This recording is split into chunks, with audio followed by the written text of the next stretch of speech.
Ihr konntet uns wieder Fragen stellen, diesmal zu einem Gemälde, was etwa 650 Jahre alt ist, einer Madonnentafel von Barnaba da Modena, was ihr wie immer in der digitalen Sammlung finden könnt oder bei den alten Meistern im Städel.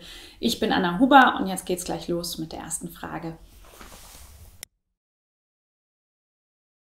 Den Blick der Maria, den könnte man als skeptisch oder prüfend auffassen mit diesen seltsam zusammengekniffenen Augen. Man muss sich angesichts dieses Gemäldes von 1367 aber klar machen, das Bild ist wie viele andere Werke des 13. und 14. Jahrhunderts aus Italien nach dem Vorbild von sogenannten Ikonen entstanden, also christlichen Kultbildern, die auf Goldgrund Maria mit Christus auf dem Arm zeigen. Sie waren jahrhundertelang aus Byzanz, vor allem aus Konstantinopel, dem heutigen Istanbul, über das Mittelmeer nach Italien gelangt und wurden als besonders heilig verehrt. Denn sie gehen auf ein legendäres Urbild des Christentums zurück. Ein echtes Porträt der Gottesmutter, das niemand Geringeres als der Evangelist Lukas im 1. Jahrhundert gemalt haben soll.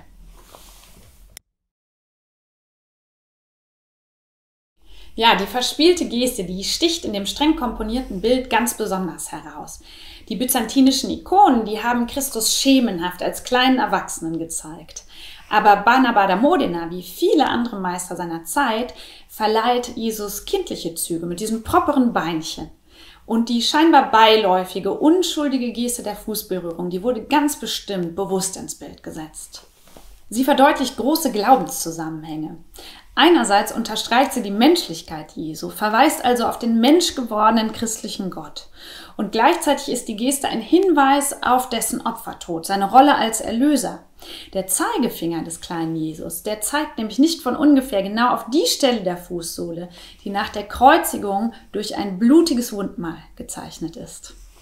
Die Betrachter des 14. Jahrhunderts, die haben das Bild übrigens nicht isoliert, sondern als Teil einer großen Altartafel zu Gesicht bekommen.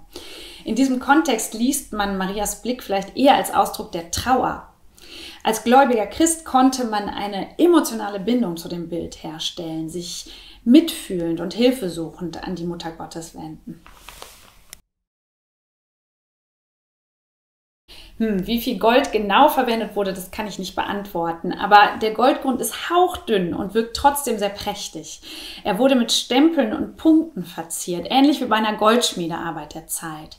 Was italienischen Künstlern des 13. und 14. Jahrhunderts dabei als Vorbild diente, ist lange völlig aus dem Blick geraten und erstaunt vielleicht heute. Metallkunst, aber auch mit Gold gewebte Stoffe aus dem Nahen und Fernen Osten. Die wurden damals als höchste Kunst der Welt in Italien bewundert und nachgeahmt. Zum Beispiel das Zusammenspiel aus Schriftzügen und Mustern. Das konnte man sich von vergoldeten Tabletts aus dem Mamlukenreich abschauen. Die wurden in Kairo oder Damaskus hergestellt und gelangten über die globalen Handelswege bis nach Italien. Die lateinische Inschrift unterhalb der Madonna, die verrät uns, Barnaba da Modena hat dieses Bild in Janua, in Genua gemalt. Die Hafenstadt Liguriens, die war ein wichtiger internationaler Handelsknotenpunkt, vor allem für den Umschlag von Seide, Getreide und Sklaven. Die Handelsstützpunkte Genuas, die reichten weit über den Balkan, Nordafrika, Konstantinopel und das Schwarze Meer hinaus bis in den Süden Indiens und nach China. Und diese Vernetzung, die hat Spuren auf den Kunstwerken aus Italien hinterlassen. Häufig findet man unlesbare Zeichen, die die arabische, persische und mongolische Schrift und Sprache imitieren. Schaut man bei dieser Tafel ganz genau hin, wird man auch hier nicht enttäuscht.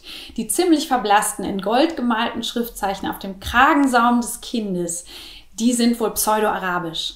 Und wer weiß, vielleicht wollte man so auf den Herkunftsort Jesu verweisen. Im Heiligen Land wurde schließlich im 14. Jahrhundert schon längst Arabisch gesprochen und geschrieben. Das Gemälde von vor 650 Jahren, das erinnert uns daran, dass die Welt nicht erst seit gestern globalisiert ist. Ein Detail im Bild lässt mich auch daran denken, dass die globale Vernetzung schon manchmal in der Geschichte Pandemien befördert hat. Ist euch der Anhänger des kleinen Jesus schon aufgefallen? Es ist eine Koralle. Schon seit der Antike und bis ins 20. Jahrhundert hat man solche Anhänger kleinen Kindern umgehängt, um sie vor Krankheiten und Unheil zu schützen und sie zu heilen. Vor diesem Bild haben sich wohl Menschen für einen ähnlichen Schutz mit Votivgaben und Gebeten an die Madonna gewandt. 1367 war die Angst vor Krankheiten und Tod ganz besonders virulent. Europa hatte Mitte des 14. Jahrhunderts die vielleicht verheerendste Epidemie seiner Geschichte erlebt. Das sogenannte Große Sterben, was 25 Millionen Europäern das Leben kostete. Die Pestpandemie, so vermutet man heute, ist aus Zentralasien über die internationalen Handelsrouten nach Europa gelangt und ganz besonders auf den Schiffen aus Genua. Wenn euch das Video gefallen hat, dann teilt es gerne mit anderen oder schenkt uns ein Like. Und wenn ihr in Zukunft kein Ask an Artwork mehr verpassen wollt, dann abonniert uns dort, wo ihr es gerade geschaut habt. Ich hoffe, bis zum nächsten Mal.